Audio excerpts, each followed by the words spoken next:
to Eugene's question about lawfare, and you talked about the impact on the rule of law.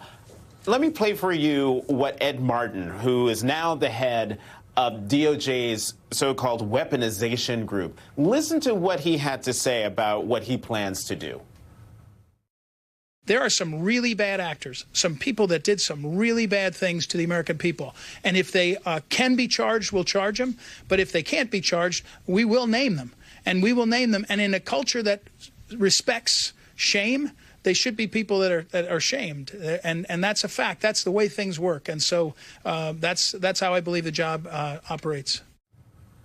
Okay, this is coming from a guy who works for an administration that lacks any shame, but I'll put that to the side.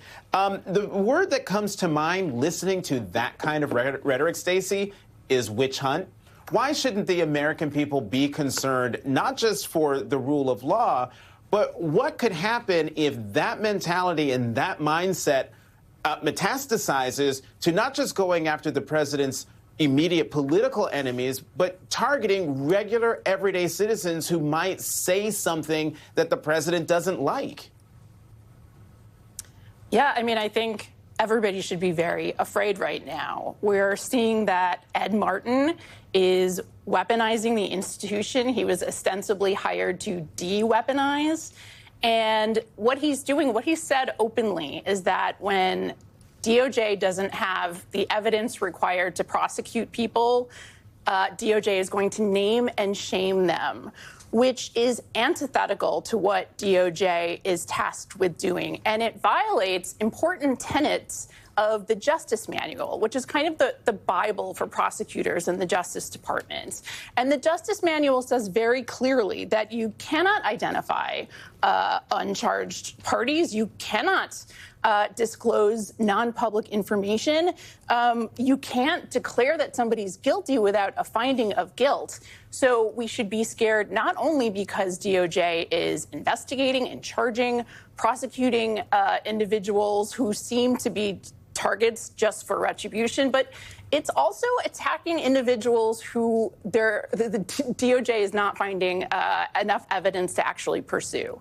So everything he's doing right now is absolutely out of step with the longstanding institutional norms of the department, and it's a terrifying shift. Because one of the things with Representative LaMonica McIver is that the DOJ didn't follow what they usually do, which is, consult the public integrity section, because they are accusing a sitting member of Congress of assault.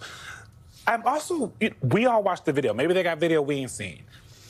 What is the, legal definition of assault? And could she be in trouble here? Because you've seen the video. There was a lot of pushing and shoving, a lot of that coming from ICE, pushing the older members of Congress, one that is sick. What is the actual danger here for her? Well, look, pushing and shoving can be assault under certain circumstances. When it occurs in the context of a scrum like this, the odds of getting a conviction go down dramatically. So then what's the point? To try to influence and deter people from coming to these sorts of facilities again.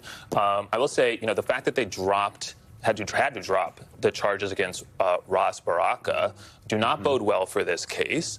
They kind of got, the lawyers kind of got a tongue lashing at a hearing this week from the magistrate who oversaw the dismissal of this case, saying that this was effectively unprofessional, a rush to judgment.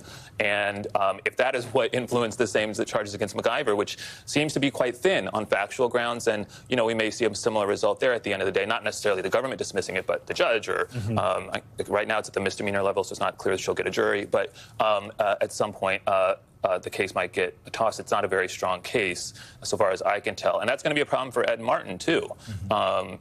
Such as it is, the silver lining for the people in his crosshairs is that it's Ed Martin. And we've seen over the last few months that he's not particularly good at his job. And he's not particularly good at being a lawyer. So, honestly, if someone were coming after you, you'd want it to be him. Oh, if you had to pick. Oh, man. Really quickly, Andrew Cuomo, corruption case in New York now that Trump is raising against him. Or it's not necessarily corruption. He's investigating his pandemic response. What do you make of that? How is this going to stir the apple cart in the New York mayoral race where Eric Adams has been? Trump pardoned him already on corruption charges.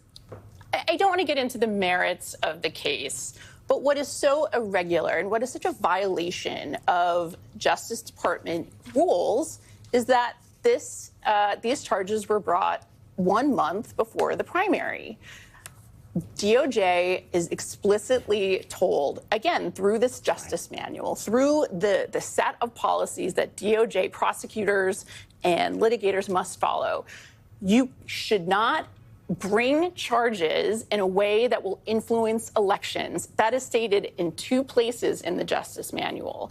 And it seems like that is what happened here. The timing of this seems clearly designed to influence an upcoming election, and the target is clearly an enemy of the president and the administration. Oh, I'm shocked. And just to quickly correct myself, the charges against Eric Adams were dropped. He wasn't actually pardoned, so that was my error.